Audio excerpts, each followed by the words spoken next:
Oswaldo Codina Zapico, nació en Mondoñedo el 1 de diciembre de 1861, hijo de Rafael Codina Primo, natural de Játiva, Alicante, pero que entonces desempeñaba el cargo de teniente en el batallón provincial de Mondoñedo, y de Dolores Zapico Puga, una mindoniense oriunda de Riotorto. Médico de profesión, pasó la historia por un acto temerario. El 4 de octubre de 1896, en una batalla de la Guerra de Cuba se infiltró en las trincheras de los insurrectos para rescatar el cadáver de su jefe, el teniente coronel Romero, caído en combate, y atravesar, con el muerto en brazos, el campo de batalla. La reina regente lo condecoró por ello y le concedió una pensión vitalicia. Sin embargo, años antes, su labor científica, altruista y decisiva para estudiar y asistir a los enfermos de lepra en el Levante español, solo le reportó problemas y un pozo de amargura que lo llevó a Cuba. En la historia de este país pesa más una osadía o una pamplina revolera que el rigor y el trabajo discreto. Así es y así le sucedió a Codina. La lepra, enfermedad de pobres, como se definió, hizo estragos en España a finales del siglo XIX pero, sobre todo, en Andalucía, Canarias, Galicia y Levante donde, de Gandía a Villajoyosa, había un notable foco endémico. La concentración de enfermos significaba saturación de hospitales, aumento de muertes, y sobre todo, exclusión.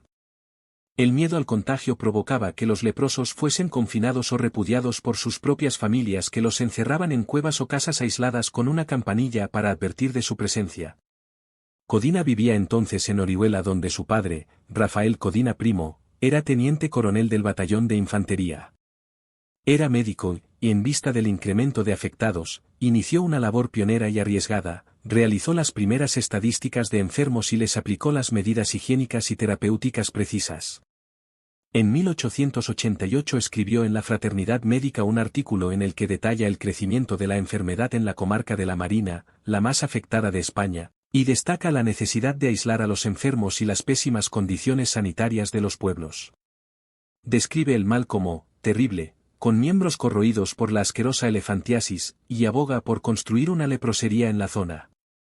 El doctor elevó una memoria al gobierno, publicó artículos en diarios de Madrid y Alicante y en numerosas revistas médicas. Así consiguió que el problema de la lepra mereciera la atención de la prensa estatal, que la opinión pública reclamara un hospital especializado y que el gobierno publicara una Real Orden el 17 de octubre de 1890 en la que ordenaba su inmediata construcción. Pero todo se estrelló y se paralizó ante la Diputación de Alicante. Y el joven médico decidió marchar a Cuba, harto de luchar contra la burocracia y los intereses políticos.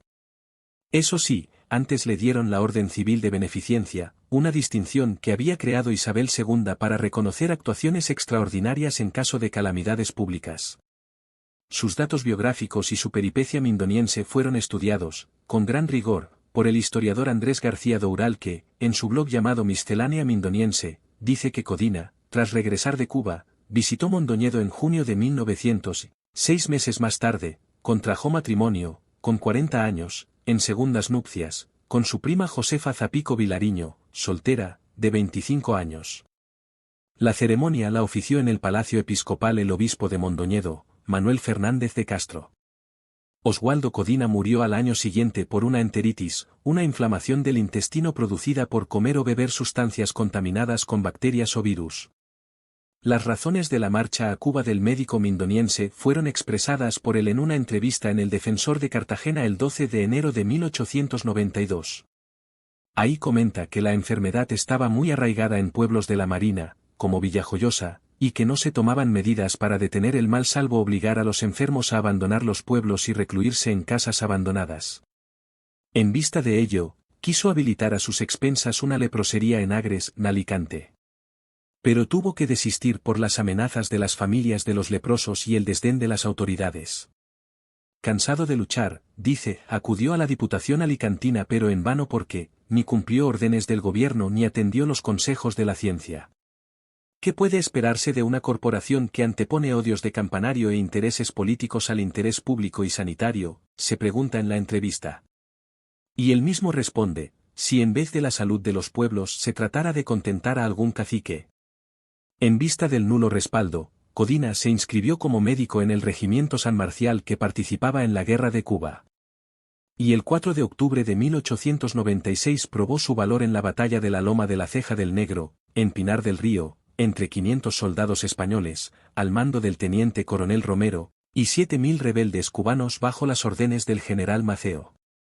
A Codina, por su osada acción, la reina regente lo ascendió a capitán médico, le concedió la Cruz de Primera Clase de San Fernando y una pensión vitalicia anual de 375 pesetas.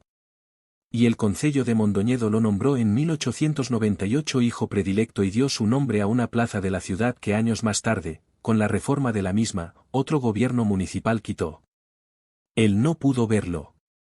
Poco después de su muerte, el abogado Joaquín Ballester y el jesuita padre Carlos Ferris construyeron el sanatorio de Fontilles, en la Marina Alta, siguiendo las indicaciones que fijó en su memoria. La leprosería, abierta en 1909, fue la primera de España y una referencia de la enfermedad.